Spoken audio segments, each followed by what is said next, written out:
सभी माता लक्ष्मी को अपने घर में बुलाना चाहते हैं, पर कोई लक्ष्मी जी से पूछे कि वो कहाँ जाना चाहेंगे। कल जैसी आवाज़ करो, परसों कल अच्छी आवाज़ थी, आज बिल्कुल गड़बड़ कर दी है। कोई माता लक्ष्मी जी से पूछे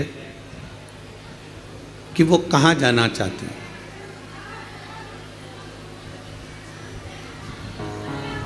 किस स्थान पर वो रहना चाहती हैं, किस स्थान पर वो जाना चाहती हैं।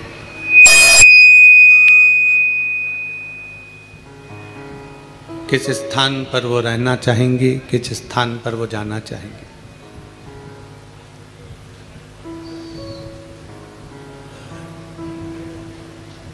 एक आपका विचार होता है कि लक्ष्मी हमारे घर आए, महालक्ष्मी हमारे घर में प्रवेश करे।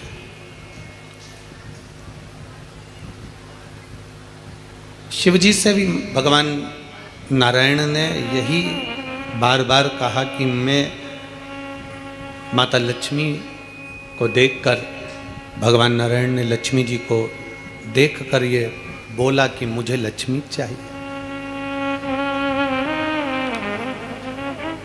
ये लक्ष्मी हमारी हो जाए, ये लक्ष्मी हमको प्राप्त हो जाए। ये स्वयं भगवान नारायण भी भगवान शंकर से कहते हैं कि लक्ष्मी हमें प्राप्त हो, ये लक्ष्मी हमें मिले। शंकर भगवान ने माता ख्याति देवी से, शिवजी ने माता ख्याति देवी से केवल एक ही बात कही कि ख्याति माँ, आप लक्ष्मी जी का विवाह मेरे साथ करना चाहती हो।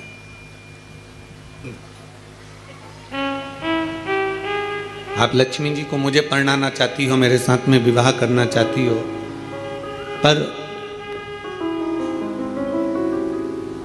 लक्ष्मी को नारायण को दिया जाए तो वो श्रेष्ठता होगी। नारायण से क्या मतलब है?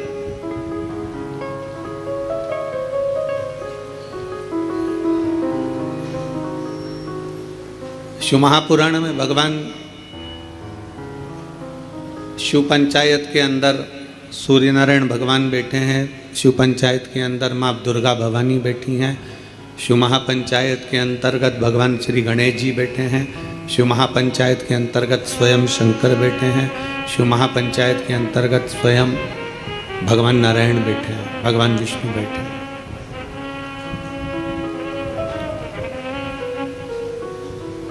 शिव महापंचायत के अंदर ये सब विराजमान। नारायण क्या? लक्ष्मी जी नारायण भगवान को ही क्यों दी जाए? लक्ष्मी जी नारायण भगवान को ही क्यों प्रदान करी जाए? किस लिए? क्यों? शंकर भगवान कह रहे हैं कि लक्ष्मी को ख्याति देवी आप नारायण को दे दीजिए। ख्याति देवी ये लक्ष्मी को आप नारायण को प्रदान कर दो, आप नारायण जी को दे दो। आखिर क्यों, किस लिए? शिव तत्व कहता है, स्कंद पुराण कहती है, क्योंकि नारायण के पास में लक्ष्मी का होना इसलिए जरूरी है क्योंकि नारायण लक्ष्मी को, जो सत्कर्म करने वाले हैं, भगवान नारायण कहते हैं कि संसार का मनुष्य यदि देने की भावना रखेगा, संसार का मनुष्य यदि समर्पण की भावना रखेगा, संसार का मनुष्य यदि परमार्थ की भावना रखेगा, तो ये निश्चित है कि जैसे नारायण परमार्थ का भाव रखते हैं, सबको देना जानते हैं, सबका कल्याण करना जानते हैं, तो लक्ष्मी उनके पास रहती है। उसी तरह संसार का मनुष्य जब परमार्थ का भाव रखेगा तो लक्ष्मी उसके घर में भी अवश्य रहेगी, लक्ष्मी वहाँ अवश्य रहेगी।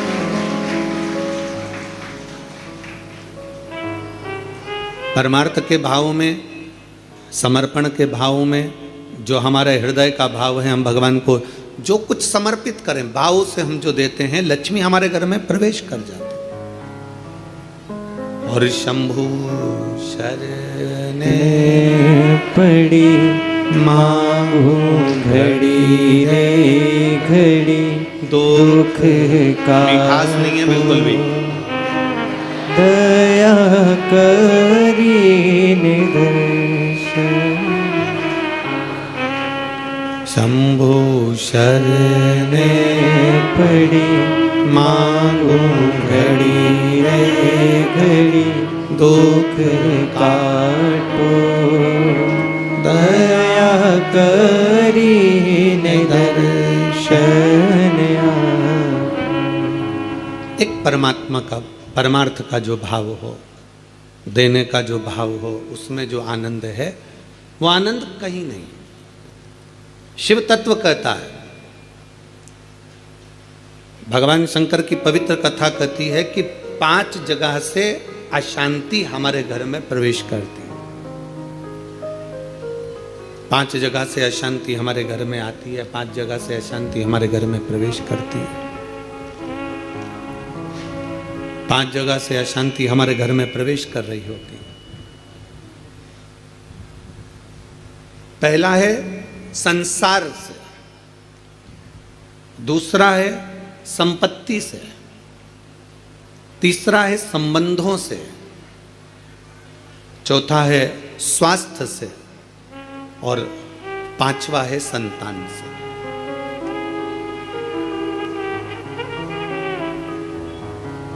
इस कथा को समझिएगा जरा कि 5 जगह ऐसी है जहां से अशांति हमारे यहां प्रवेश कर रही है। उसमें 5 जगह में एक जगह संपत्ति भी कही है। 5 जगह में से एक जगह संपत्ति को भी बताया गया कि जैसे संसार से भी अशांति प्राप्त होती है। संसार के लोगों में आप सोचते हैं कि मैं संसार में जितना रहूंगा, जितना सबके साथ में रहूंगा, उतना मुझे सुख मिलेगा, शांति मिलेगी। ना ना ना, स्कंद पुराण कहती है हो नहीं सकता।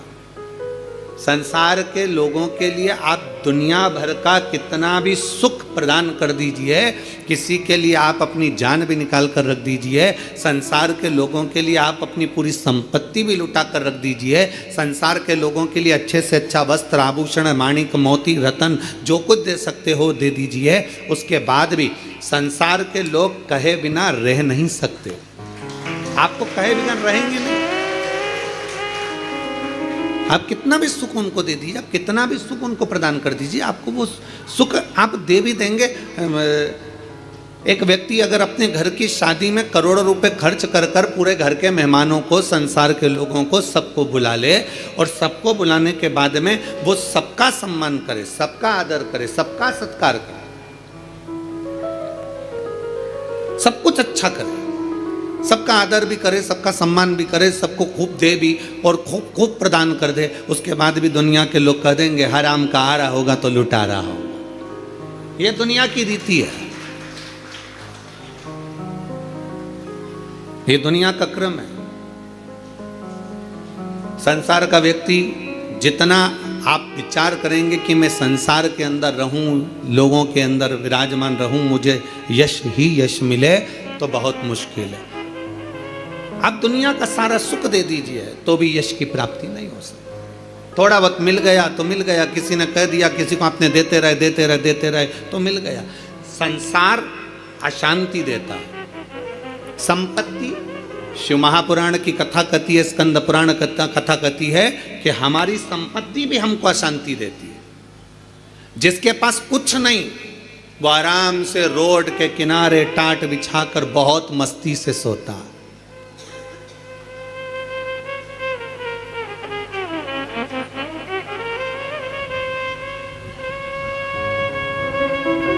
और जिसके पास में बहुत कुछ है, सारी संपदा भरी पड़ी हुई है, सारी दौलत भरी पड़ी हुई है, सुंदर बंगला है, डनलप का गद्दा है, एसी भी लगा है, पलंग भी लगा है, नौकर चाकर सब कुछ लगे हैं, सब कुछ, तो भी उसको नींद नहीं आती है। कितना सुंदर कहा गया शिव महापुराण के अंतर्गत, कितनी सुंदर बात कही गई कि शिव महापुराण की कथा, कई लोग कहते हैं गुरुजी आपकी कथा होती है तो वहां 1 किलोमीटर दूर तो गाड़ी रोक दी जाती है। शिव महापुराण की कथा होती है तो पैदल चलकर बहुत दूर तक जाना पड़ता है, बहुत दूर तक। पर कोई किसी चिकित्सक से पूछे, कोई डॉक्टर से पूछे, कोई आयुर्वेद वाले से पूछे, कोई होम्योपैथिक वाले से पूछे, कोई योग गुरु से पूछे कि शास्त्र क्या कहता है, हमें स्वस्थ रहने का तरीका क्या बताता है, तो कहा सबसे सुंदर तरीका है स्वस्थ रहने का कि जितना पैदल चल सकते हो उतना जिंदगी में सुख प्राप्त कर सकते। अब भगवान भोलेनाथ जी की कथा सुनने के लिए आप लोग आते हैं, शंकर जी की कथा में आप लोग पहुंचते हैं, शिव पुराण में पहुंचते हैं, तो बाबा भोलेनाथ पहले ही तुम्हारे स्वस्थ रहने की व्यवस्था कर देता है। भोले बाबा करता क्या है कि 1 किलोमीटर दूर तो गाड़ी रुकवा देता है। तुम कितने बड़े भी सेठ हो, 1 किलोमीटर दूर गाड़ी रुकवा दी और बड़े प्रेम से पैदल पैदल आराम से चलते चलते चलते चलते कथा में पहुंच गए, आसन लगाया, बैठ गए, बैठने के बाद वापस जाने की तैयारी हो जाती है। शिव महापुराण की कथा कहती है संपत्ति सुख नहीं देती, संपत्ति अशांति दे देती। संपत्ति शांति नहीं दे सकती, वैभव दे देगी। आप डनलप के गद्दे पर सो जाओगे, आप खूब जेवर पहन लोगे, आप अच्छे वस्त्र पहन लोगे, आभूषण धारण कर लोगे, सारा सुख तुम्हारे पास में आ जाएगा, पर शांति नहीं आ सकती। इसलिए बारंबार कहा गया मिलता है सच्चा सुख केवल भगवान तुम्हारे चरण। बाकी के दुनिया का सुख कहीं नहीं प्राप्त हो सकता। दुनिया का सर्वाधिक सुख भगवान के चरणों में। आप कुबेरेश्वर बाबा की धरा पर आए हैं, कुबेरेश्वर बाबा की धरा पर कभी पहुँचे या आए तो कुबेरेश्वर बाबा की धरा पर पहुंचकर तुम कहीं पर भी एकांत में बैठ जाओ, जितनी देर बैठे रहोगे आपको ऐसा महसूस होगा कि मेरा शंकर तुम्हारे आसपास में से घूम कर निकल कर गया है। शिव तत्व की प्राप्ति कहीं और सारे तीर्थ धाम आपके चरणों में, हे गुरुदेव प्रणाम आपके चरणों में, सारे तीर्थ धाम आपके चरणों में, हे गुरुदेव प्रणाम आपके चरणों में। आप जितनी देर बैठोगे परमात्मा के चरणों में, जितनी देर विराजमान हो परमात्मा के चरणों में, जितनी देर बैठे हो उतनी देर तुम्हें शांति है, उतनी देर आनंद है। तो शिव तत्व कह रहा है कि संसार में शांति नहीं है, संपत्ति में शांति नहीं है। शिव तत्व कह रहा है संबंधों में शांति नहीं है। जितने संबंध बनाते चले जाओगे, नहीं साहब हमने इनको हमारा भाई बना लिया, घर का भाई नहीं बनी लिया, भाई बना के बैठे। नहीं साहब इसको हमने हमारी बेटी बना लिया, घर की बहन बेटी को साड़ी नहीं दिला रही और दूसरी बेटी बनाते फिर। नहीं साहब इनको हमने हमारा काका जी बना लिया, घर का काका जमीन और जायदाद के लफड़े में पड़ा, आज तक नहीं सुलझ रहा और एक और काका बना के तैयार कर लिया। नहीं साहब ये हमारी बुआ है, नहीं साहब ये हमारा ये है।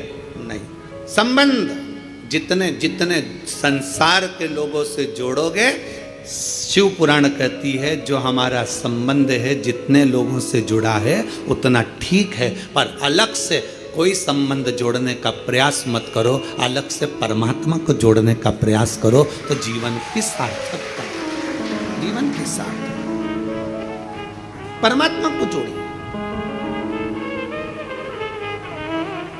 परमात्मा को अपने करीब लाने का प्रयास करिए, परमात्मा को अपने नजदीक लाने का प्रयास करिए।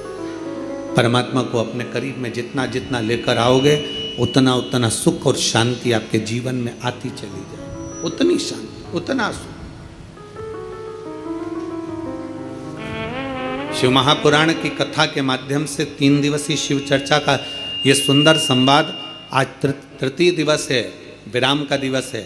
स्मरण रहे संसार से, संपत्ति से और संबंधों से शांति की अनुभूति नहीं है। संबंध भी हमको अशांति देते हैं। किसी ने कुछ कह दिया मन अशांत हो गया, किसी ने कुछ बोल दिया मन अशांत हो गया, कहीं किसी ने कुछ कहा अपन घर से निकल कर चले गए मन अशांत हो गया। अच्छा जरा सा विवाद हुआ और लोग घर छोड़कर चले जाते हैं। हमको ये समझ में नहीं आता कि घर में तुम रहकर भी शांति का अनुभव नहीं कर पाए तो क्या छिपरा जी के तट पर जाकर, गंगा जी के तट पर जाकर, नर्मदा जी के तट पर जाकर, किसी तीर्थ में जाकर, सबको छोड़कर, अकेले घर से निकलकर, घर के बाहर जाकर क्या तुम्हें शांति मिल जाएगी? जम के बोलो जरा, नहीं मिल सकती। घर छोड़कर शांति का अनुभव नहीं हो सकता।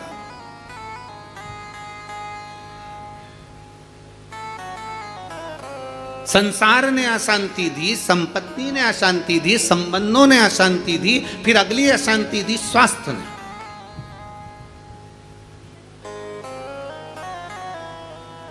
घुटने दुखने लगे, कमर दुखने लगी, पीठ दुखने लगी, अशांति होने लगी। अब मैं बहुत बीमार रहने लगी, मेरे जीवन का क्या ठिकाना गुरुजी, मेरी जिंदगी का क्या ठिकाना।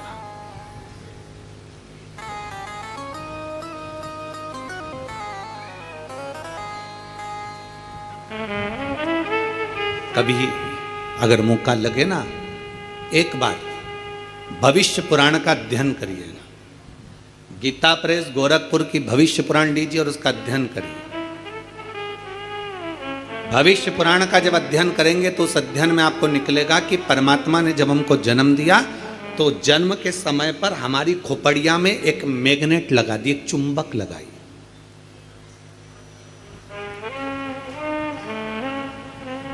परमात्मा ने हमारी खोपड़िया में, हमारे मस्तिष्क में, हमारे भेजे में, हमारे सिर के अंदर, हमारे मस्तिष्क में एक चुंबक लगा। कभी अगर भविष्य पुराण पढ़ें तो उसमें अध्ययन करिएगा, हमारे मस्तिष्क में एक चुंबक परमात्मा ने जन्म के समय पर, पैदा होने से पहले, हमें बनाने से पहले, माता के गर्भ में जब हम पड़े हुए थे, हमारा मस्तिष्क बन रहा था तो इसमें एक चुंबक फिट कर दिया।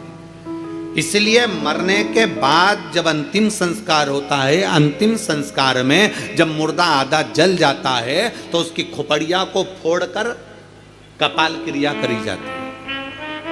आपके इधर करते कि नहीं करते वो हमको नहीं मालूम।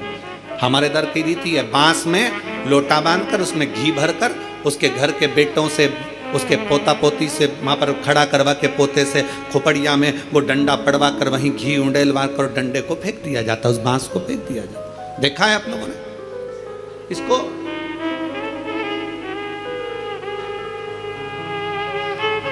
भगवान जब हमें जन्म दिया, परमात्मा ने जब हमको पैदा करा, उस समय पर माथे में, मस्तिष्क में, भेजे में एक चुंबक लगा। क्या करती है वो चुंबक? चुंबक का कार्य क्या है?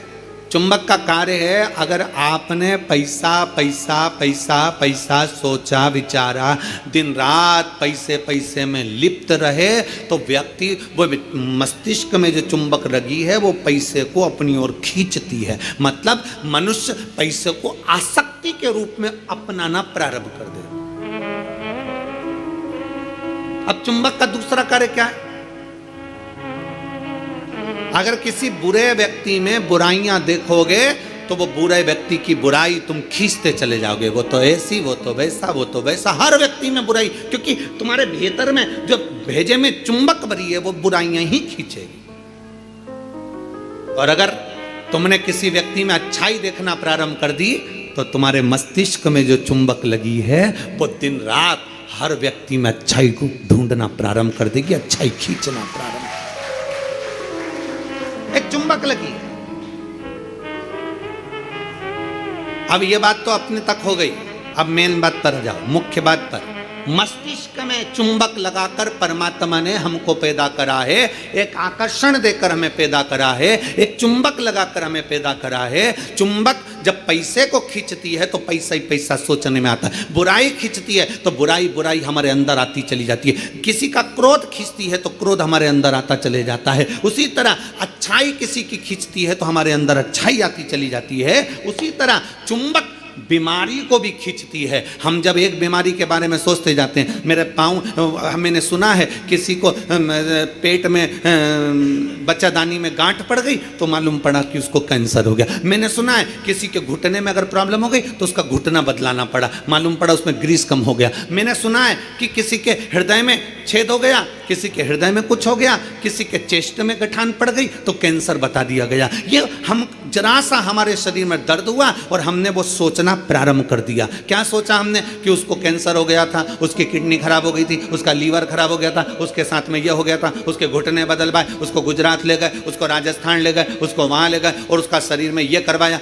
आँख में प्रॉब्लम हुई तो आँख के बारे में सोचते रहे सोचते रहे सोचते रहे। अर्थात हमने इतनी बीमारी का सोच लिया, इतनी बीमारी का सोच लिया, बीमारी वो थी नहीं, पर हमने सोच सोच के चुंबक जैसे उसको खींच कर अपने अंदर वो बीमारी को इकट्ठा कर लिया। आखिरी में वो बीमारी हो गई।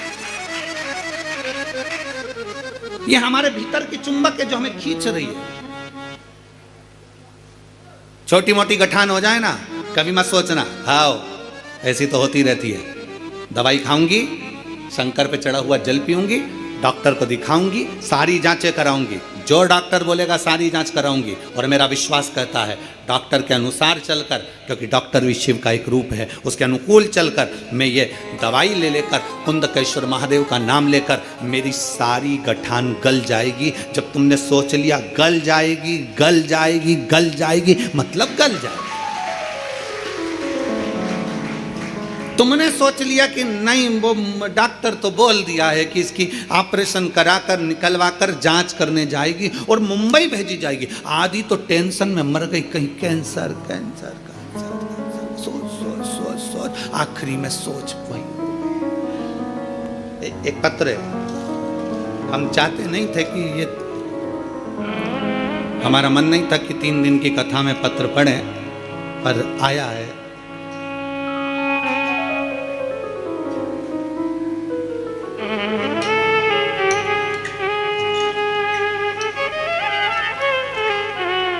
मैं किंजल, उम्र मेरी 13 वर्ष है, जालोर से आई हूँ। कहीं बैठी हैं? आप ही हैं बेटा?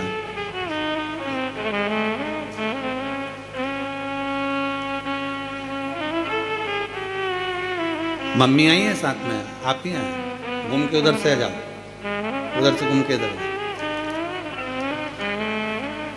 मैं किंजल, उम्र मेरी 13 वर्ष है, जालोर से हूँ। गुरुजी, बाबा सबका जीवन बदल देते हैं, लेकिन मेरी मम्मी को तो नया जीवन दे दिया मेरे बाबा ने। मेरी मम्मी को 4th स्टेज का कैंसर था। डॉक्टर ने बोला था घर ले जाओ और सेवा करो। पत्र को आप लोग आस्था चैनल पर पढ़ सकते हैं। घर ले जाओ और सेवा करो।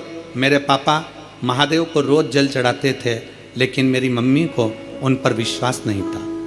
लेकिन बाबा की ऐसी कृपा हुई कि 4th स्टेज का कैंसर भी बाबा ने केवल जल का आचमन करने से और रुद्राक्ष का जल पीने से ठीक कर दिया।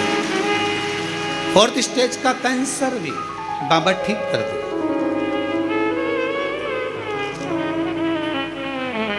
गुरुदेव, 4th स्टेज के कैंसर पे डॉक्टर ने कह दिया इनको घर ले जाओ।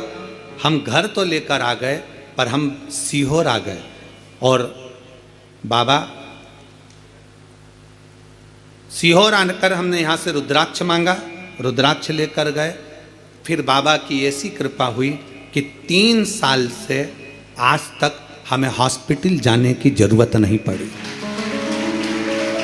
शिव तत्व की प्राप्ति। और गुरुदेव, एक बात और कहना चाहती हूँ, हॉस्पिटल नहीं जाना पड़ा और बाबा ने ऐसी कृपा कर दी कि मेरे पापा को नौकरी भी बाबा ने दिलवा दी। बाबा, हम प्रत्येक मंदिर में जाकर बाबा को नमन करते हैं, जल चढ़ाते हैं। आज मैं बाबा को प्रणाम करने के लिए आई हूं। शिव तत्व की प्राप्ति। आ जाइए।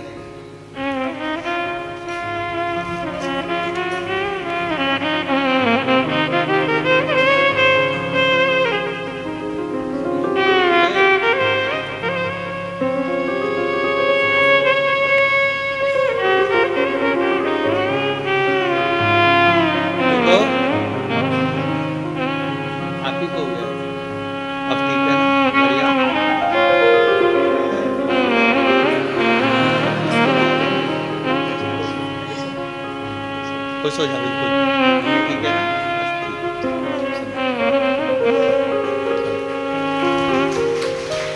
अरे लुटा दिया भंडार काशी वाले ने कर दिया माला माल। काशी वाले ने लुटा दिया भंडार कल जैसा साउंड कर दो, अच्छा था, परसों भी साउंड अच्छा था। कर दिया, मिठास नहीं है बिल्कुल भी उसमें, वैसी वैस आ रहा है। अरे लुटा दिया भंडार काशी वाले ने कर दिया माला माल। काशी वाले ने लुटा दिया, लुटा दिया, लुटा दिया, लुटा दिया, लुटा दिया भंडार काशी वाले ने कर दिया माला माल। काशी वाले ने भेजे में परमात्मा ने इस मस्तिष्क के अंदर एक चुंबक लगाकर भेजी है। अच्छा सोच रहे हो अच्छा होगा, बुरा सोच रहे हो बुरा होगा। किसका बुरा होगा? आप दूसरे का बुरा सोच रहे हो ना, उसका कभी बुरा नहीं होगा। बुरा किसका होगा? जो सोच रहे हैं हम, वो हमारा ही बुरा होगा। चुंबक लगी है इस मस्तिष्क में, इस भेजे में। घुटने में दर्द है ना, ये कभी विचार मत करो कि मेरा ऑपरेशन होगा, मेरा घुटना बदलना पड़ेगा, ये करना पड़ेगा, वो करना पड़ेगा। डॉक्टर से मिलो, डॉक्टर से दवाई भी लो, सब कुछ करो, पर यह विचार करो कि मैं डॉक्टर के पास जाऊंगी, भगवान का भजन करूंगी, शंकर के मंदिर जाऊंगी, एक लोटा जल चढ़ाऊंगी, बेलपत्र चढ़ाऊंगी और जल बेलपत्र चढ़ाकर उसका पान करूंगी और यह मेरा विश्वास करता है कि मैं ठीक होऊंगी। मुझे घुटना बदलने की जरूरत नहीं पड़ेगी, मुझे कोई कार्य करने की जरूरत नहीं पड़ेगी और मैं ठीक हो जाऊं। ये मेरा विश्वास करता, ये मेरा भरोसा करता। चुंबक लगी है एक मस्तिष्क के अंदर, एक आकर्षण परमात्मा देकर भेजता। चलो एक प्रैक्टिकल कर कर देखिए। आप सब एक प्रैक्टिकल करो, जितने लोग कथा को आस्था चैनल पर सुन रहे हैं, जितने लोग फेसबुक यूट्यूब पर सुन रहे हैं, जितने लोग कुबेरेश्वर बाबा की धरा पर सुन रहे हैं। दीपावली के बाद, दीपावली के पहले या कल परसों से एक विचार करना कि मुझको ये खाना है या मुझको ये लाना है, या मेरी पास में धन नहीं तो धन की व्यवस्था, मुझे 5,000 2,000 3,000 15,000 की जरूरत है और वो मुझे चाहिए। 3 4 5 दिन 8 दिन 10 दिन तक सोचते रहो, विचार करते रहो, चाहिए मुझे, कहीं से व्यवस्था हो जाए, बाबा कुछ भी करे, कैसे भी मुझे पाना।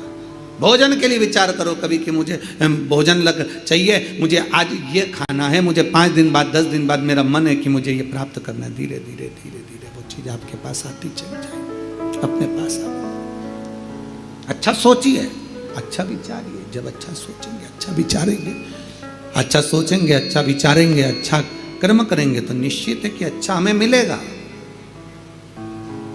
हम हमेशा जरा सी बीमारी आई, जरा सा रोग आया, जरा सी तकलीफ आई, जरा सा कष्ट आया, जरा सी तकलीफ में हम विचार करने लगते हैं कि मुझे ये तकलीफ हो रही। तो शिव महापुराण की कथा कहती है, शिव तत्व कहता है, 3 दिन की शिव चर्चा कुबेरेश्वर बाबा की पवित्र कंकर शंकर की धरा पर जो हो रही है, उसमें आज विराम दिवस की कथा कहती है। अशांति हमको संसार भी देता है, अशांति हमको संपत्ति भी देती है, अशांति हमको संबंध भी देते हैं और अशांति हमको स्वास्थ्य भी देता है। हम सोचने में पड़ जाते हैं, मुझे ये प्रॉब्लम हो गई, मुझे ये तकलीफ हो गई, मुझे ये कष्ट हो गया, मुझे ये तकलीफ होती चली जा रही, हमारे भीतर से अशांत होते चले, भीतर से हम अशांत होते चले जा रहे। शांति गई। 4 स्थान अशांति के तो ये बता दिए और 5वें नंबर पर बता दिया संतान। 5वें नंबर पर कहा कि संतान भी अशांति दे जाती है। संतान, इसलिए शिव महापुराण की कथा कहती है, पुत्र के लिए किया गया कर्म है और बेटी के लिए किया गया धर्म है, धर्म है। पुत्र के लिए करना ये तुम्हारा कर्म है। मेरे को दुकान लगाना है, बच्चों को सेटल करना है, बच्चों को ये करना है, बच्चों को वो करना है, मेरे बेटे के लिए ये व्यवस्था करना है, मेरे बेटे की शादी करना है, मेरे बच्चे के लिए ये करना है। पुत्र के लिए करा गया ये कर्म है। बेटे के लिए तुम लाखों की संपत्ति छोड़कर जाना वो धर्म नहीं कहलाएगा। बेटे के लिए तुम दुनिया भर की दौलत छोड़कर जाना वो धर्म नहीं कहलाएगा। पर बेटे के लिए अगर कुछ कर रहे हो, उसको अगर लैपटॉप दिला रहे हो ये कर्म है, उसको मोबाइल दिला रहे हो ये तुम्हारा कर्म है। तुम अगर बेटे के लिए जमीन कर रहे हो ये तुम्हारा कर्म है। अगर बेटे को तुमने दुकान खोली ये तुम्हारा कर्म है, क्योंकि तुम पिता हो, बेटे के लिए करना पड़ेगा। माँ अगर बेटे के लिए रकम बनवा रही है ये कर्म है। बहू के लिए कुछ कर रहे हो ये तुम्हारा कर्म है। बेटे के लिए जितना करा वो कर्म है। गाड़ी लाए कर्म है, क्योंकि बेटे के लिए लाना पड़ेगी, बहुओं के लिए लाना पड़ेगी, मकान बनाना पड़ेगा, जमीन करना पड़ेगी, जायदाद करना पड़ेगी। ये सब कर्म की गिनती में आ गए, ये सब कर्म। दुकान बनाओ बेटे के लिए जरूरी है, जमीन करो बेटे के लिए जरूरी है, मकान बनाओ बेटों के लिए जरूरी है, बहू लाओ बेटों के लिए जरूरी है, गाड़ी बंगला करो बेटों के लिए जरूरी है। तुम्हारा कर्म है, करना ही पड़ेगा। पर बेटी अगर घर में आई और बेटी का अगर तुम लालन पालन कर रहे हो, बेटी को पढ़ा रहे हो, लिखा रहे हो, शादी कर रहे हो, विवाह कर रहे हो, उसको पढ़ा रहे हो, तो ये तुम्हारा कर्म नहीं है, ये तुम्हारा, जम के बोलो जरा, धर्म। इसलिए शिव महापुराण की कथा कहती है कर्म और धर्म का लेवल बराबर लेकर चलना। अर्थात बेटे के लिए भी करो तो बेटी के लिए भी करते रहना, दोनों का लेवल बराबर लेकर चलिए। कर्म और धर्म के लेवल को बराबर लेकर चलोगे तो जिंदगी की सार्थकता सिद्ध हो जाएगी, तुम्हारा जीवन आनंदमय हो जाएगा। कर्म और धर्म के लेवल को बराबर बनाइए, बराबर। और मत बुरे कर्म कर बंदे वरना पछताएगा, भगवान की आंखों से तू बच नहीं पाएगा, तू बच नहीं पाएगा। अरे ओ अज्ञानी मत कर नादानी, अरे ओ अज्ञानी मत कर नादानी। तेरे कर्म का फल भी तू ही पाएगा, जैसा किया तूने तेरे आगे आएगा। मत बुरे कर्म कर बंदे, मत बुरे कर्म कर बंदे, वरना पछताएगा, भगवान की आंखों से तू बच नहीं पाएगा, तू बच नहीं पाएगा। अपने कर्म का लेवल और अपने धर्म का लेवल दोनों को बराबर कर कर चलिए। कर्म को और धर्म को बराबर बना कर चलिए। कर्म और धर्म दोनों बराबर।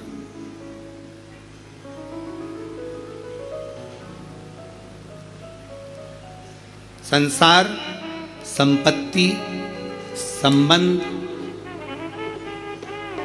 संतान, स्वास्थ्य, ये सब अशांति को प्रदान करते हैं,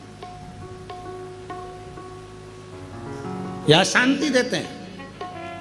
चार जगह की अशांति को आने से आप रोक सकते हो।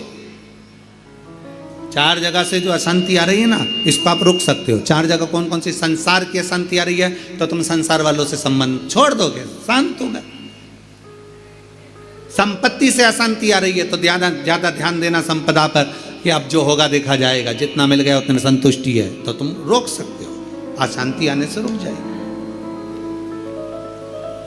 संसार, संपत्ति, संबंधों से अगर अशांति आ रही है तो तुम संबंध थोड़े कम कर दोगे, रिश्तेदारी थोड़ी कम कर दोगे, अशांति आने से रुक जाएगी। स्वास्थ्य, स्वास्थ्य से भी तुम गोली दवाई लेकर अशांति को रोक सकते हो।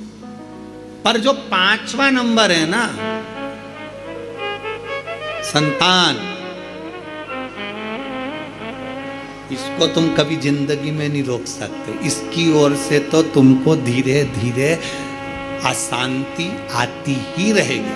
तो कोई महाराज तुमसे कह दे कि महाराज की मैं तुम्हारी बहू को अच्छा कर दूंगा, बेटे को अच्छा कर दूंगा, तुम्हारे बेटी को सुखी कर दूंगा, तुम्हारे जमाई को अच्छा कर दूंगा, तुम्हारे परिवार को अच्छा कर दूंगा। कोई तुमसे कह दे कि मैं तेरे बेटा बहू को अच्छा कर दूं, कोई तुमसे कह दे कि मैं तुम्हारी बेटी दामाद को अच्छा कर दूं, कोई तुमसे कह दे मैं तेरे पोता पोती को अच्छा कर दूं, कोई कह दे तुमसे कि तुम्हारे नाती पंती को अच्छा कर दूं। ना ना ना, शिव पुराण कहती है 4 जगह से आने वाली अशांति को रोका जा सकता है, पर संतान की ओर से अशांति को रोकना कठिन है। ये कभी ना कभी हर 15-20 दिन, 1 महीना, 4 महीना, 6 महीना, 1 साल, 1.5 साल, 2 साल में कहीं बेटों की ओर से, कहीं बेटी की ओर से, कहीं जमाई की ओर से, कहीं बहुओं की ओर से, कहीं पोता पोती की ओर से, ये थोड़ा ना थोड़ा आता रहेगा,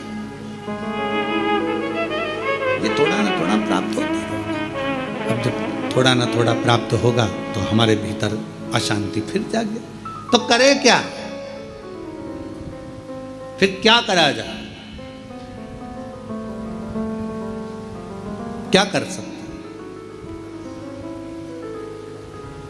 शिव महापुराण की कथा कहती है फिर एक चीज करिए।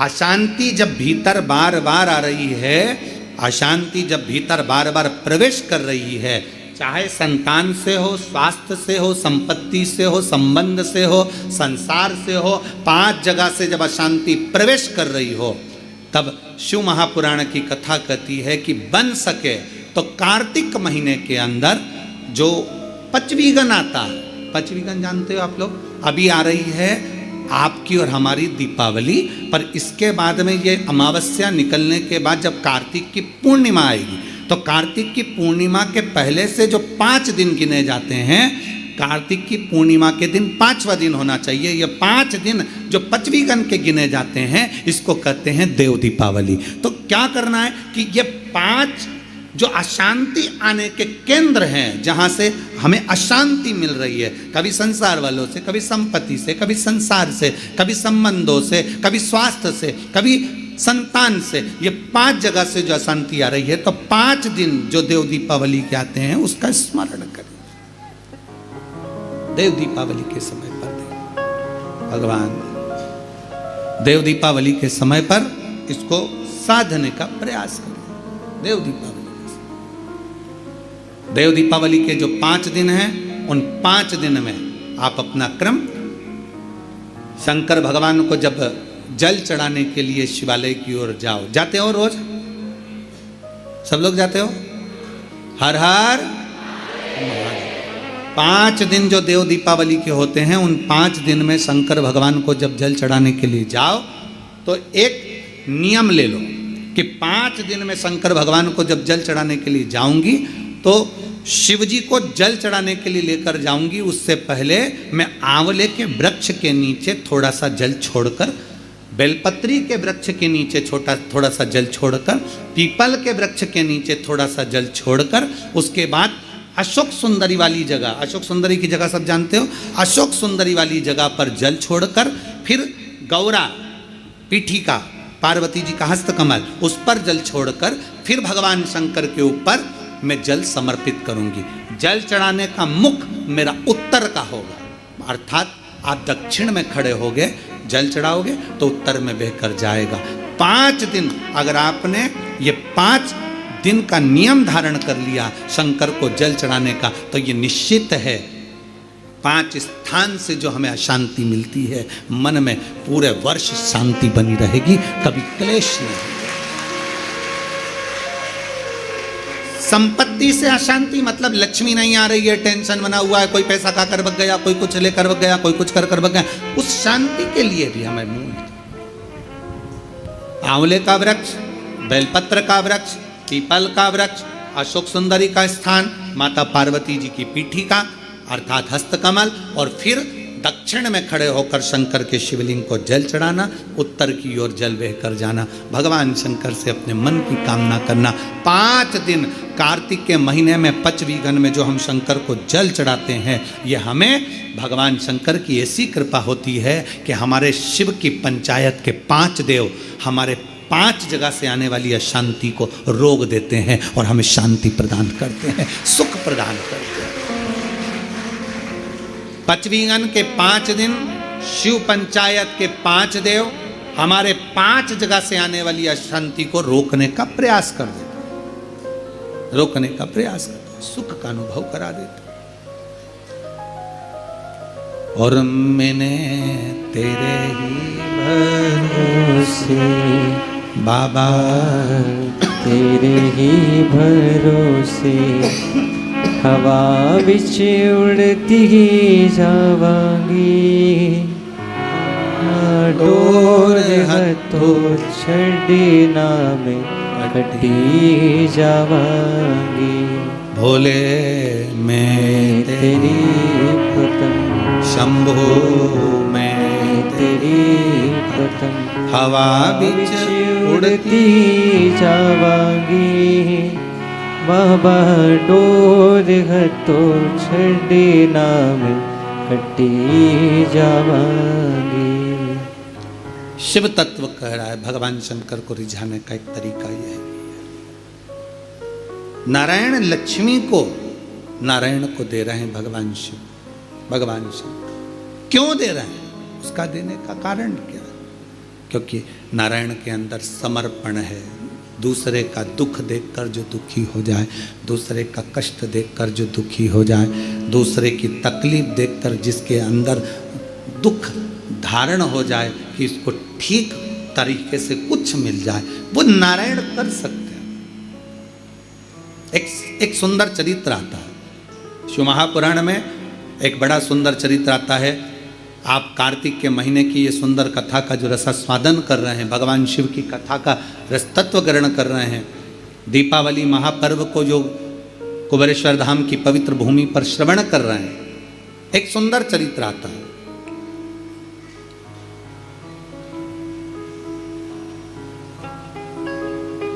कांचीपुरम में एक चक्रवर्ती, कांचीपुरम में एक चक्रवर्ती राजा, चोल राजा रहते थे। बड़ा अच्छा राजा था,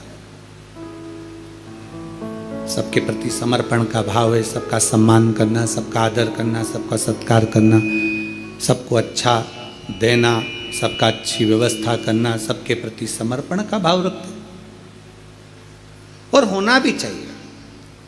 राजा का एक अधिकार है कि अपने क्षेत्र में जिस स्थान का, जिस क्षेत्र का राजा है, उस क्षेत्र में धर्म का प्रचार हो, ये राजा का सबसे बड़ा उद्देश्य होना चाहिए।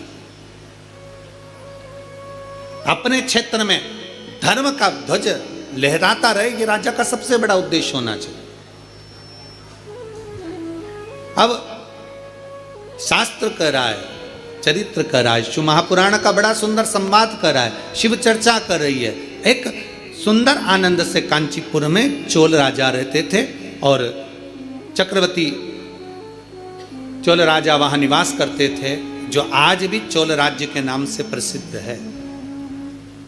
राजा जिस नगर में रहता, बड़े आनंद से शिवालयों की पूजन कराना, धर्म का कार्य करना, सत्कर्म करना, भगवत भजन करना, नाम स्मरण करना, नाम उच्चारण करना और संपूर्ण क्षेत्रवासियों के कल्याण की बात करना, चोल राजा का निवास।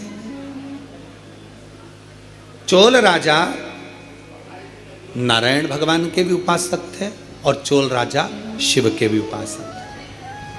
ऐसा ही उस एक राज्य में, उस राज्य के अंतर्गत जैसे चोल राजा भगवान नारायण की आराधना करते हैं, जैसे चोल राजा भगवान शिव की आराधना करते हैं, वहीं पर एक ब्राह्मण रहता था जिसका नाम था विष्णुदास, जिसका नाम विष्णुदास था। विष्णुदास जिसका नाम,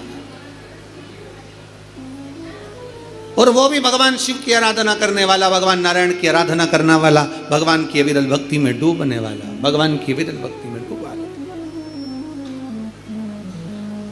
और मैंने तेरे ही भरोसे बाबा, तेरे ही भरोसे हवा बिच उड़ती जावांगी। बाबा डोर हथों छड़ी नाम मैं कटी जावांगी।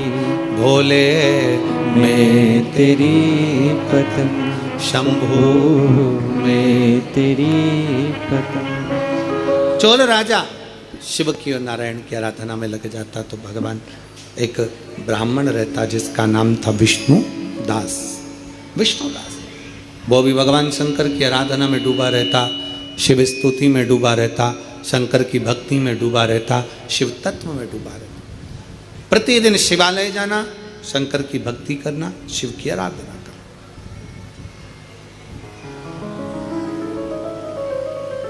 भगवान शंकर की अविरल भक्ति में डूब जाना और दिन प्रति भगवान शिव के नाम का स्मरण करना।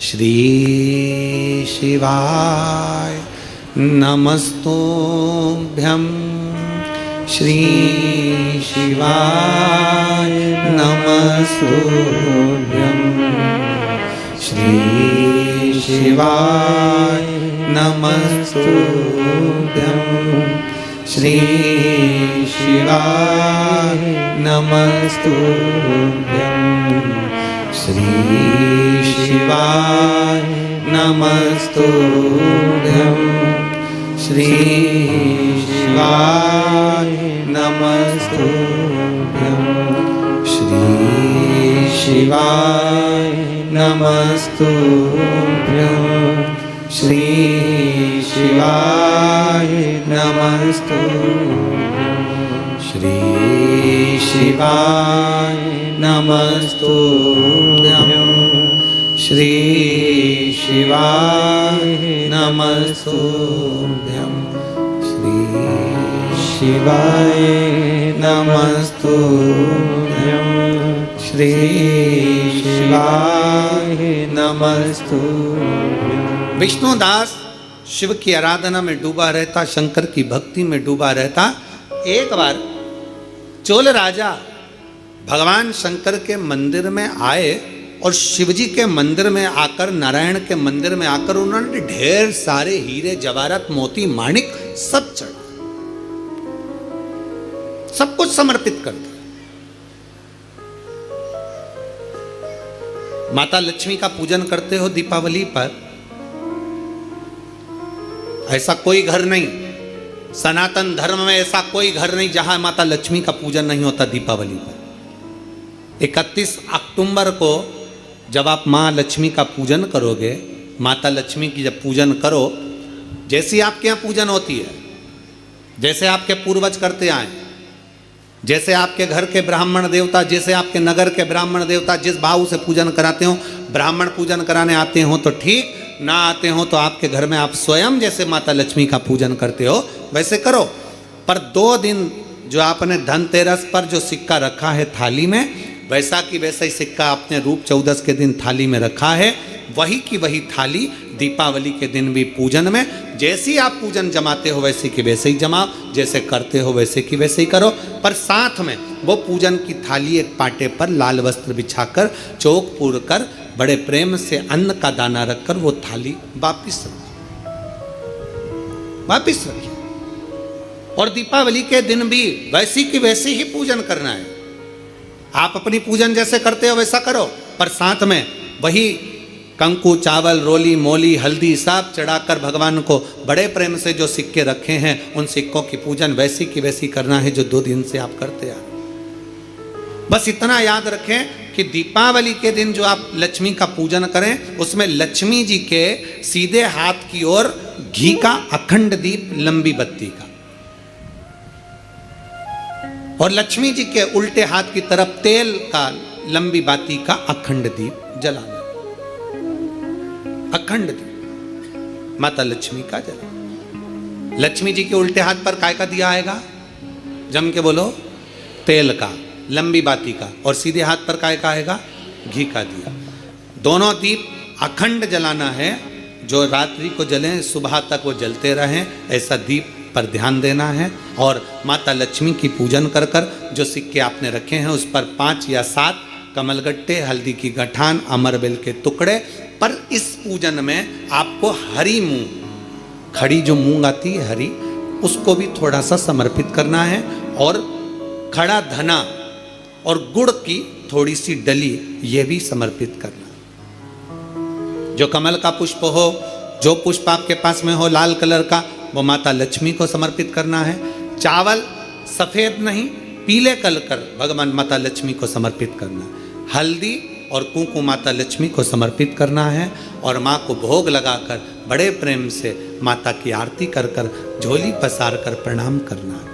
प्रणाम कर कर जब आप पूजन पूर्ण हो जाए, बड़े प्रेम से आनंद से आप लोग भोजन आदि सब करने के बाद में रात्रि का जो समय रहे, दीपावली की रात्रि का 11 बजे के बाद 11:30 से लेकर 12:30 के बीच में प्रयास करना कि किसी भी एक वृक्ष के नीचे, या तो पीपल या बेलपत्र या आंवला, किसी भी एक वृक्ष के नीचे रात्रि के समय पर जाकर एक दीप अवश्य लगाना घी का, और वापिस लौट कर आकर प्रयास करना कि कोई एक सिक्का, कोई भी 1 रुपया 2 रुपया, कोई भी घर में चारों तरफ घुमाने के बाद वो सिक्का अपनी अलमारी में, तिजोरी में या दुकान में जिसमें आप रख सकते हो उसको रखना।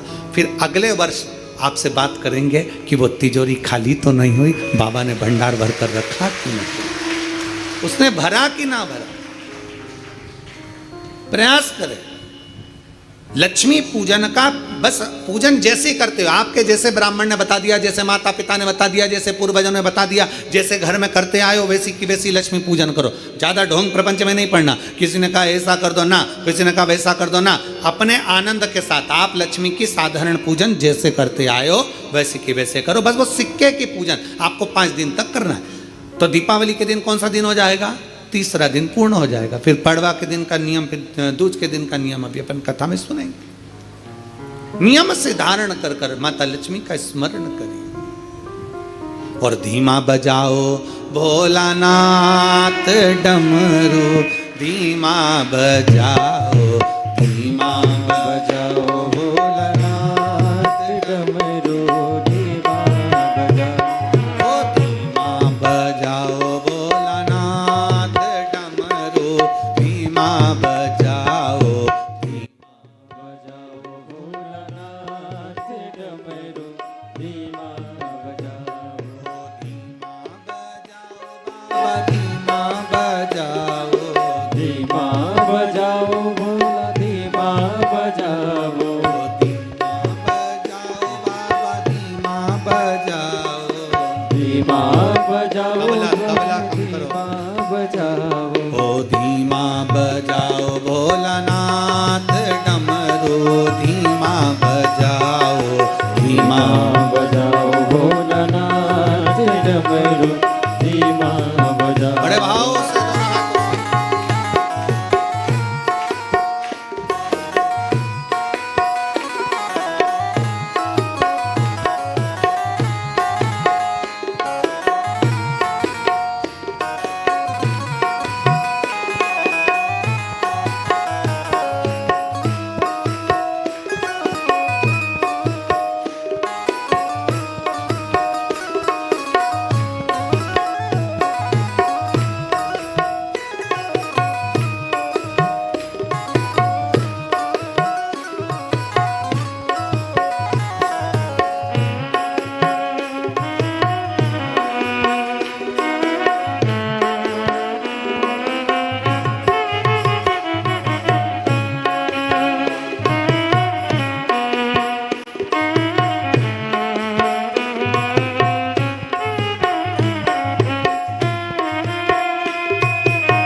बड़े भाव से।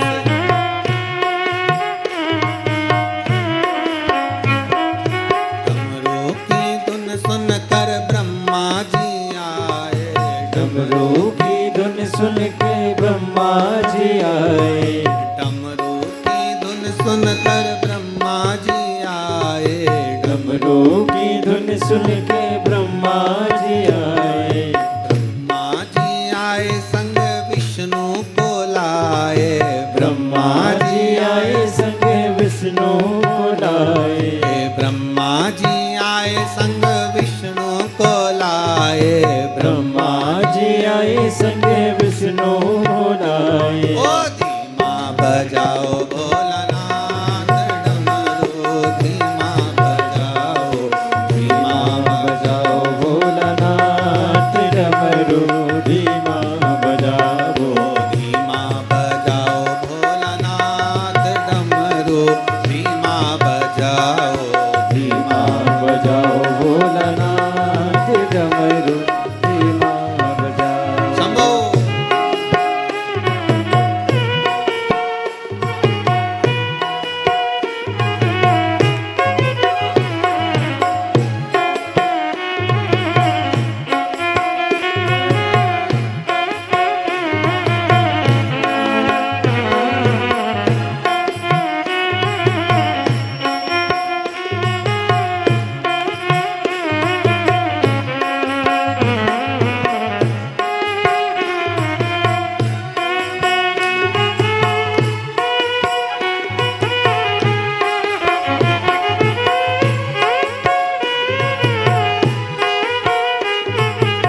सुन के राम जी आए। राम जी आए संग सीता को लाए। राम जी आए संग सीता को लाए। डमरू की धुन सुन के राम जी आए। डमरू की धुन सुन के राम जी आए। राम जी आए संग सीता को लाए। राम जी आए संग सीता को लाए। ओ धीमा बजाओ भोलानाथ डमरू धीमा बजाओ। धीमा बजाओ भोलानाथ डमरू धीमा बजाओ। ओ धीमा बजाओ भोलानाथ डमरू धीमा बजाओ। धीमा बजाओ भोलानाथ डमरू धीमा बजाओ। शंभो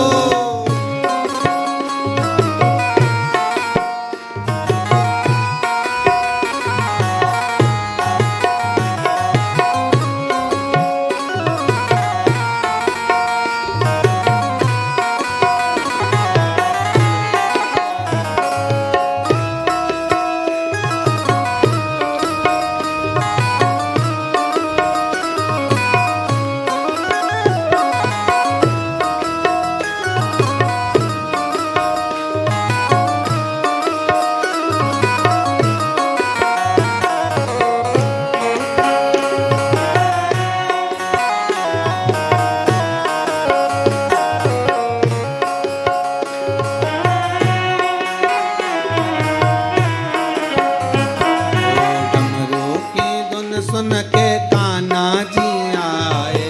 डमरू की धुन सुन के कान्हा जी आए। कान्हा जी आए संग राधा को लाए।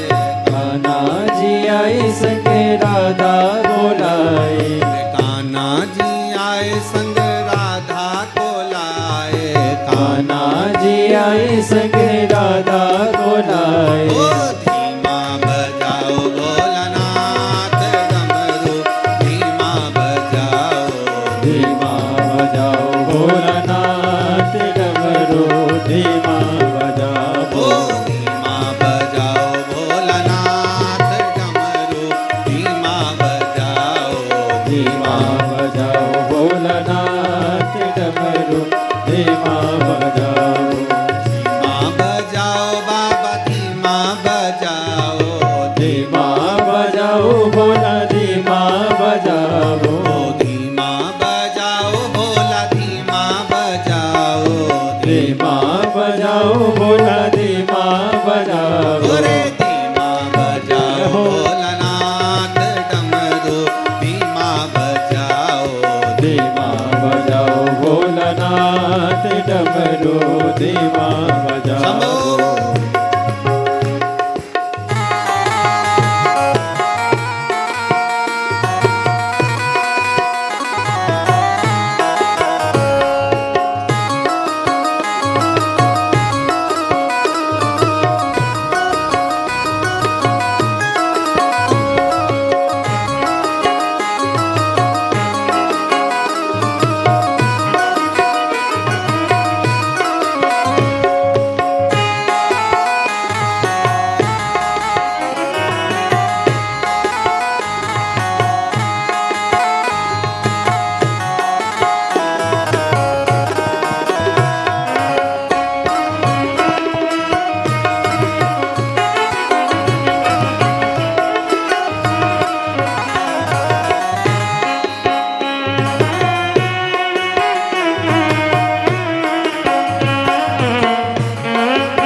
सुन के विष्णु जी आए।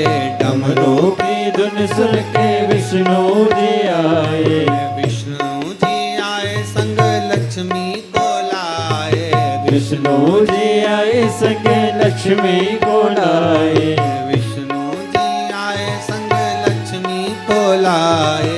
विष्णु जी आए संग लक्ष्मी को लाए। ओ धीमा बजाओ भोलानाथ डमरू धीमा बजाओ। धीमा बजाओ भोलानाथ डमरू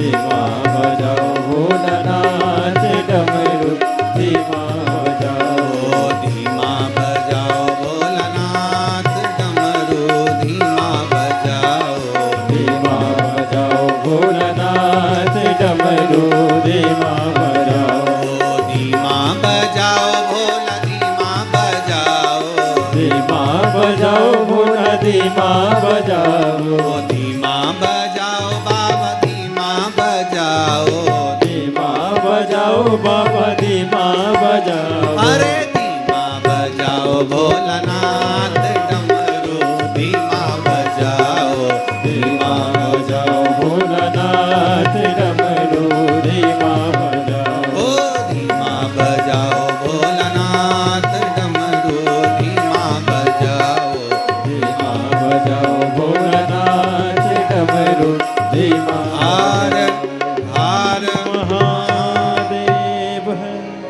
अपने स्थान पर बैठकर भगवान देवाधिदेव महादेव से अपने मन की बात बड़े भावों के साथ कुबेरेश्वर बाबा की पवित्र भूमि पर बैठकर आपको प्रार्थना करने का सौभाग्य मिला है। बड़े दिल से, बड़े भाव से, बड़े आनंद के साथ हृदय से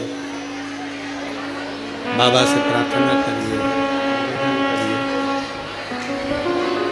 शिव जी से अपने मन की बात। बहुत गले में तकलीफ हो रही है।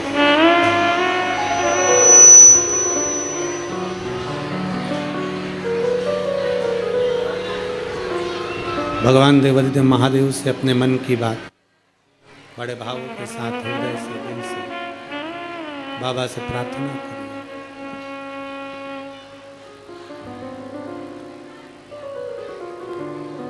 ये तो पवित्र भूमि है, कुबेरेश्वर धाम की धरा है। जहां जगह मिल जाए वहां बैठकर कंकर शंकर की भूमि पर जहां आप बैठे हो वहीं पर आराम से बाबा से अपने मन की बात भाव के साथ कहो। दामोदर मास चल रहा है, कार्तिक का महीना, और सुंदर 3 दिवसीय शिव चर्चा कुबेरेश्वर बाबा की पवित्र भूमि पर बैठकर आपको ये कहने का मौका मिल रहा है, अपने हृदय की बात बाबा को सुनाने का मौका मिल रहा है। दिल से कहिए, बाबा से प्रार्थना करिए।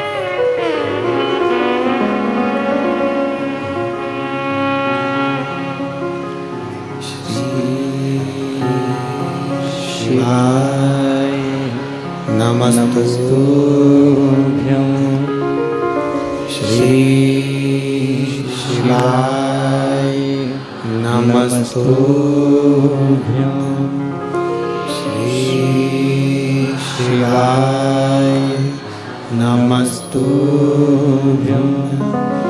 श्री शिवाय नमस्तु श्री शिवाय नमस्तुभ्यं। भोला सब दुख का तुम्हारा, ओ भोला सब दुख का तुम्हारा। शिव शंकर जपूं तेरी माला, भोले बाबा जपूं तेरी माला। भोला सब दुख काटो मारा, ओ भोला सब दुख काटो मारा। वेश है मंगल मंगलकारी, वेश है मंगल मंगलकारी। शमशान वासी हमारा, शमशान वासी हमारा। ओ भोला सब दुख काटो, ओ भोला सब दुख काटो हमारा। भगवान देवाधिदेव महादेव से प्रार्थना करिए, दिल से विनय करिए। भगवान शिव गढ़दानी त्रिकालदर्शी कैलाशी अविनाशी भगवान शिव अपने हृदय की बात भगवान शंकर से कहिए, दिल से प्रार्थना करिए, बाबा श्रवण करिए। शिव महापुराण की कथा के माध्यम से 3 दिन शिव चर्चा में अपन लगे हैं। चोल राजा शिव मंदिर भी जाता है और नारायण के मंदिर भी जाता है।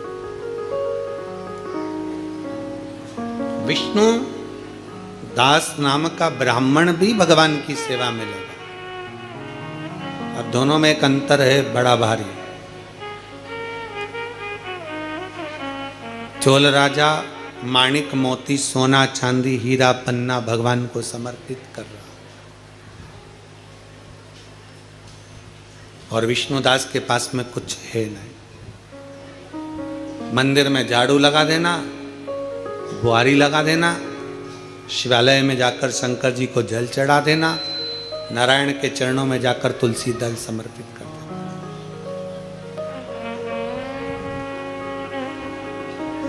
भगवान नारायण के मंदिर में जाकर तुलसी का दल दे देना, जल समर्पित।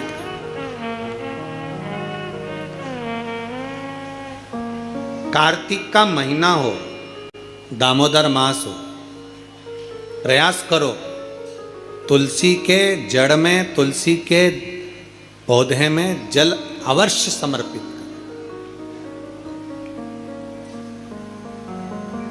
एक दीपदान तुलसी के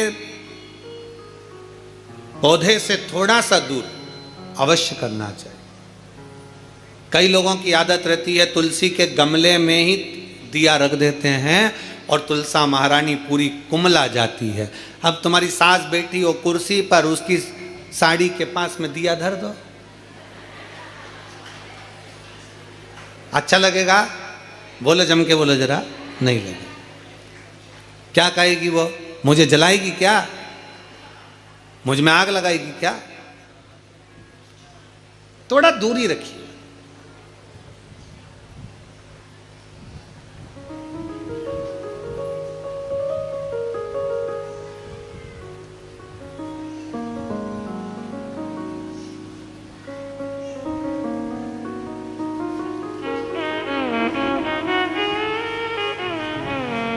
कल हमसे कोई पूछ रहा था, गुरुजी हम दीपावली पर दिए जलाते हैं, हम दीपावली पर अगरबत्ती जलाते हैं, हम दीपावली पर पटाखे जलाते हैं, और कुछ जलाना हो तो बताओ। अब वो तो लोग हैं, कुछ भी पूछ सकते हैं, उनका मन। तो हमने भी कह दिया एक काम करो, तुम्हारे आसपास के जितने तुमसे जलते हैं उनको बुला लो, कुछ जलाने की जरूरत ही नहीं पड़ेगी, वो खुद तुम्हारा घर देखकर चल के चले जाओ। क्या जलाओगे? और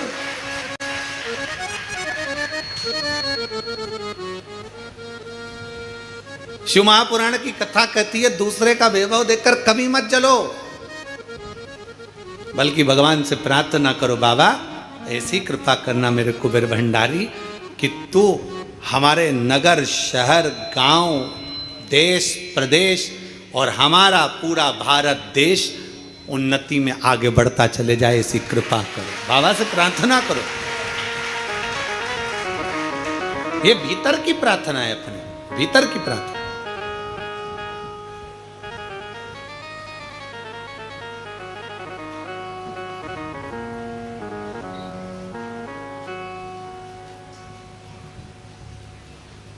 अब भगवान विष्णुदास का नियम था कि अपने नगर में जो शिवालय है, अपने नगर में जो भगवान विष्णु का मंदिर है, उसकी आराधना करना, उसकी पूजन करना, उसकी अर्चना करना। चोल राजा का नियम था अपने राज्य की रक्षा करना, धर्म का प्रचार करना, भगवान के मंदिर में जाकर माणिक मोती सोना चांदी हीरा पन्ना रोज प्रतिदिन भगवान नारायण के चरणों में और शंकर जी के चरणों में समर्पित करना। धर्म का प्रचार करना एक राजा को उद्देश्य होना चाहिए। अभी हम जब परसों के दिन शाम के समय पर हमारे मध्य प्रदेश के माननीय मुख्यमंत्री जी से मिलने के लिए जब उनके निजी निवास पर पहुँचे, कुछ बधाइयाँ देना थी कि संतों के लिए उन्होंने उज्जैन कुंभ के मेले में संतों के लिए, साधुओं के लिए, तपस्वियों के लिए एक सुंदर निर्णय उन्होंने लिया कि यहाँ संत साधु जैसे हरिद्वार में हमेशा रहते हैं, प्रयाग में हमेशा रहते हैं, ऐसे उज्जैन में भी संत साधु अपने अखाड़ों के साथ साल भर हमेशा रहें, उसके लिए उन्होंने व्यवस्था की। हमने उनको बधाई दी उसके। फिर चर्चा चली बैठकर बहुत देर तक, उस चर्चा में बात निकली तो गौ माता का बात निकली, गौ माता की सेवा पर जब बात निकली तो माननीय मध्य प्रदेश शासन के मुख्यमंत्री डॉक्टर मोहन यादव जी को हम उसके लिए धन्यवाद देंगे कि उन्होंने एक बड़ी सुंदर बात कही कि हमने पूछा गौ माता, तो कहे गुरुजी अब की बार ऐसा क्रम चालू करा है कि जितनी सरकारी गौशालाएं हैं, जिन गौशालाओं में सरकार के द्वारा कुछ राशि भी अगर पहुंचती है, ऐसी पवित्र जितनी गौशाला है मध्य प्रदेश की, सारी गौशाला में गोवर्धन पूजन वाले दिन गोवर्धन नाथ जी की पूजन और गाय की पूजन प्रत्येक गौशाला में की जाएगी। उसके लिए माननीय मुख्यमंत्री जी को धन्यवाद बहुत बहुत, जो सनातन धर्म की ध्वजा को आप आगे बढ़ा रहे हो। बहुत बहुत साधुवाद कि गोवर्धन पूजन वाले दिन, दीपावली के दूसरे दिन, गोवर्धन पूजन के दिन प्रत्येक मध्य प्रदेश की जितनी गौशालाएं, जितनी सरकारी गौशालाएं, जहां जहां अनुदान जाता, जिससे प्रत्येक गौशाला में गौ माता और गोवर्धन की पूजन हो, जिससे सनातन धर्म मजबूत हो, उसके लिए माननीय मुख्यमंत्री जी को बहुत बहुत साधुवाद। एक बार जोरदार ताली बजाकर उनके लिए धन्यवाद, बहुत साधुवाद। धर्म की ध्वजता स्थापित होना चाहिए। चोल राजा ने अपने राज्य में संपूर्ण सुख का अनुभव करा दिया, संपूर्ण सुख, संपूर्ण सुख। समय बीतता गया, भगवत भजन आगे बढ़ता गया।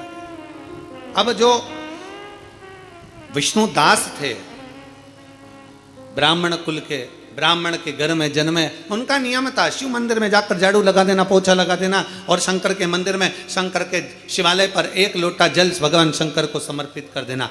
शिव महापुराण की कथा कहती है शंकर के मंदिर में, आप लोगों ने स्मरण किया होगा, हम पूरे साल आपसे नहीं कहते कि आप आंवले को जल के लिए जाओ, कि कहीं जल के लिए जाओ, कि कहीं जल के लिए, पर कार्तिक महीने में 3 और एक तुलसा महारानी 4, ये 4 जगह पर अगर हमने जल समर्पित करा है तो ये जल हमारा खाली नहीं जाता, ये जल हमको सुख और शांति और लक्ष्मी का अनुभव करा ही देता। दामोदर मास में, कार्तिक महीने में इस जल की बड़ी महत्वता। देव दीपावली पे जब हम कथा का स्मरण करेंगे, ये कथा तो 3 दिवसीय कथा तो आज यहाँ पर विराम हो जाएगी, पर इसके बाद में जो फरीदाबाद में कथा है 4 तारीख से 8 तारीख तक 5 दिवसीय है, उस कथा को जब हम 1 बजे से 4 बजे तक आस्था चैनल के माध्यम से और हरियाणा की इस पवित्र भूमि पर फरीदाबाद में जब हम श्रवण करेंगे तो उसमें हम देव दीपावली का पूरा महत्व समझेंगे। इसलिए उस कथा का नाम स्कंदेश्वर शिव महापुराण की कथा रखा, कार्तिक के महत्व पर आधारित। 5 दिन देव दीपावली की महत्वता क्या है, कौन कौन से देव हैं जो दिवाली मनाते हैं, कौन से देवता हैं जो दीपावली के पर्व पर आकर दीपावली की महाउत्सव को मनाते हैं। जैसे कुबेरेश्वर धाम की पवित्र भूमि पर कई सालों से लोग दीपावली की रात्रि को आते हैं, दीप जलाते हैं, कोई 11 बजे आ रहा, कोई 12 बजे आ रहा, अपने घर की पूजन करी, जब समय मिल गया बाबा के आकर 11 दीप प्रज्वलित कर दे। 11 दीप जलाने का महत्व कहाँ से आया है? कुबेरेश्वर बाबा की पवित्र धरा पर शास्त्र वर्णन करता है, बड़े आनंद के साथ हम लोग कथाओं के माध्यम से श्रवण करते हैं कि जब माता लक्ष्मी और कुबेर दोनों को जब वैभव की जरूरत पड़ी, धन की जरूरत पड़ी, संपदा की जरूरत पड़ी, तो भगवान शंकर की उन्होंने हजारों वर्ष तक आराधना करी, हजारों वर्ष तक तप साधना। और भगवान शंकर की आराधना करते हैं, आराधना करते करते करते करते कुबेर को बहुत समय बीत जाता है, माता लक्ष्मी को बहुत समय बीत जाता है, पर शिव प्रसन्न नहीं होते, भगवान शंकर प्रसन्न नहीं होते। तब भगवान शंकर की आराधना करते करते माता लक्ष्मी ने स्वयं माता ब्रह्मणी से पूछा कि ये शिव प्रकट क्यों नहीं होते, हमें वर क्यों नहीं देते। कुबेर ने पूछा ब्रह्माणी से, हमने इतनी आराधना करी है, शंकर आखिर वर क्यों नहीं देते? तब माता ब्रह्माणी ने कहा कि तुमने केवल शंकर की आराधना करी है, पर गौरी शंकर की आराधना नहीं करी है। गौरी पार्वती की अगर आराधना शिव के साथ करी जाए तो निश्चित है शंकर प्रकट होते हैं, शिव सामने आते हैं। नारायण और माता लक्ष्मी, लक्ष्मी को आमंत्रित करते हो नारायण रह जाते हैं, नारायण को आमंत्रित करते हो लक्ष्मी रह जाती हैं, ब्रह्मा को आमंत्रित करते हो ब्रह्माणी रह जाती है, ब्रह्माणी को आमंत्रित करते हो ब्रह्मा रह जाते हैं, इंद्र को आमंत्रित करते हो तो इंद्राणी रह जाती है, इंद्राणी को आमंत्रित करते हो तो इंद्र रह जाते हैं। पर शिव महापुराण की कथा कहती है केवल एक शंकर ऐसे हैं जो माता पार्वती के साथ कदम से कदम मिलाकर आगे बढ़ते अपने भक्त के दरवाजे पर पहुंच जाते हैं। गौरी शंकर की आराधना। तो लक्ष्मी जी बोली मैं इतने समय से शंकर को जल चढ़ा रही हूं, मैं इतने समय से शिव पर जल चढ़ा रही हूं, शंकर प्रसन्न नहीं होते? भगवान माता ब्रह्माणी ने कहा शंकर को जल चढ़ाकर अगर हाथ की इन मुद्राओं को, हाथ की इस अंजलि को, हाथ को अगर थोड़ा सा भी आप जलाधारी पर स्पर्श कर देते हो तो वो जल पार्वती और शिव दोनों को समर्पित होकर पार्वती जी उसको स्वीकार कर लेती है कि इसने मुझे भी जल चढ़ाया है। केवल स्पर्श मात्र, जैसे ये शिवलिंग है, जैसे ये शिवलिंग है, ये जलाधारी है, इस जलाधारी का जो गोल भाग है, चौकोर भाग है जलाधारी का, उसका मात्र जल चढ़ाने के बाद स्पर्श मात्र कर लेने पर भी पार्वती और शिव की आराधना का पूरा फल हमें प्राप्त हो जाता है। प्रदोष काल में एक बड़ी सुंदर बात आती है। प्रदोष काल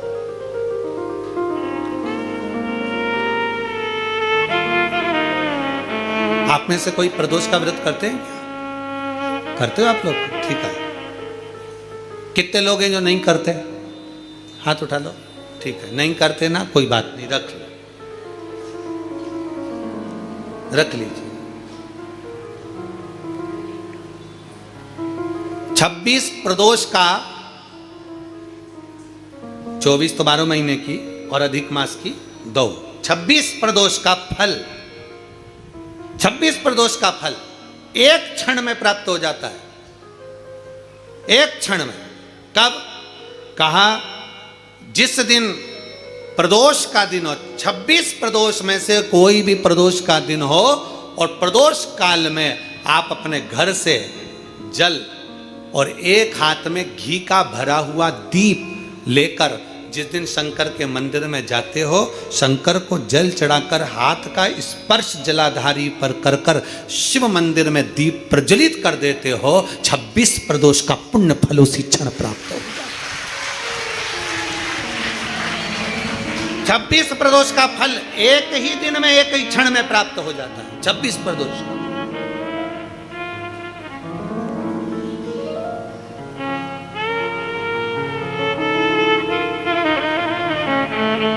अब कई माताएं कहेंगी गुरुजी हम तो इतने साल से प्रदोष कर रहे हैं और तुमने इन सबको एक ही में निपटा दिया, एक ही बार में पूर्ण करा दिया है। हम इतने साल से कर रहे हैं, वो क्या? देखो तुम सब व्रत कर रहे हो ना, तो ये आजकल की जो नवयुवक पीढ़ी है ये हो सकता है व्रत कर पाए ना कर पाए। आजकल की जो नवयुवक पीढ़ी है, बहुएं हैं, बेटियां हैं, नौकरी में, सर्विस में लगी रहती हैं, दिन भर उनको मानसिक टेंशन भी बना रहता है, घर परिवार सब देखना करना, ये करना वो करना, तो हो सकता है इनका प्रदोष व्रत नहीं हो पाए। तो पर ये भूल से भी प्रदोष के दिन, किसी भी प्रदोष में अगर शंकर के मंदिर में घर से जाते समय जल और एक घी से भरा हुआ माटी का दीपक बाती लगा हुआ लेकर चलेगा और शिव को जल चढ़ाकर पार्वती के स्पर्श कर कर दीप प्रज्वलन कर दें, बाबा को विनय कर दें, पूरी 26 प्रदोष का फल प्राप्त हो जाता है। उन बेटों उन बच्चों नहीं है इतना। शिव तत्व की प्राप्ति, भगवान शंकर की प्राप्ति, और शिव महापुराण का बड़ा सुंदर संवाद करा। विष्णु दास भगवान शंकर के मंदिर में झाड़ू लगाना, पोछा लगाना, भगवान शंकर के मंदिर में सेवा करना, नारायण के मंदिर में गए तो नारायण के मंदिर में सेवा करना, सनातन धर्म हमें सिखाता है। हम देवताओं को ना तोड़ें। यह हमारा सनातन धर्म सिखाता है। हम देवताओं से दूर ना हो, यह हमारा सनातन धर्म सिखाता है। कई लोग कहते हैं हम कृष्ण वाले, हम यहाँ नहीं जाएंगे। कोई कहता हम शंकर वाले, हम राम के मंदिर नहीं जाएंगे। कोई कहे हम राम वाले, हम नारायण के मंदिर। नहीं, ऐसा नहीं है। हमारा सनातन धर्म कहता है शिव की पंचायत में 5 देव हैं, इसलिए सनातन धर्म में सब देवताओं को प्रधान कहा गया है। सबको प्रणाम किया गया, सबको नमन किया। कभी भी किसी भी देवता को नीचे नहीं दिखाया गया कि राम बड़े, कि कृष्ण बड़े, कि शंकर बड़े, कि ये बड़े, कि वो बड़े। किसी पुराण में, विष्णु पुराण पढ़ोगे उसमें भगवान विष्णु को प्रथम कह दिया गया। वेद व्यास जी ने शिव महापुराण में शंकर को प्रथम कह दिया गया। राम कथा सुनोगे तो राम जी की प्रथमता कही गई। कृष्ण कथा सुनोगे तो कृष्ण की प्रथमता कही गई। देवी भागवत सुनोगे तो देवी की प्रथमता कही गई। प्रत्येक पुराण में देवता की प्रधानता कही गई। कई लोगों के मन में संशय हो जाता है कि जिसने पुराण लिखा उनको सब चीज सोच लेना थी, कम से कम एक को प्रथम कर देना था, बाकी कोई दूसरा, तीसरा, चौथा कर देना था। पर जिसने पुराण की रचना करी उसकी चित्त वृत्ति में कोई ऊपर कोई नीचे नहीं था, इसलिए उनको वेद व्यास जी कहते हैं उन्होंने सब देवताओं को सम कहा है। सब देवताओं को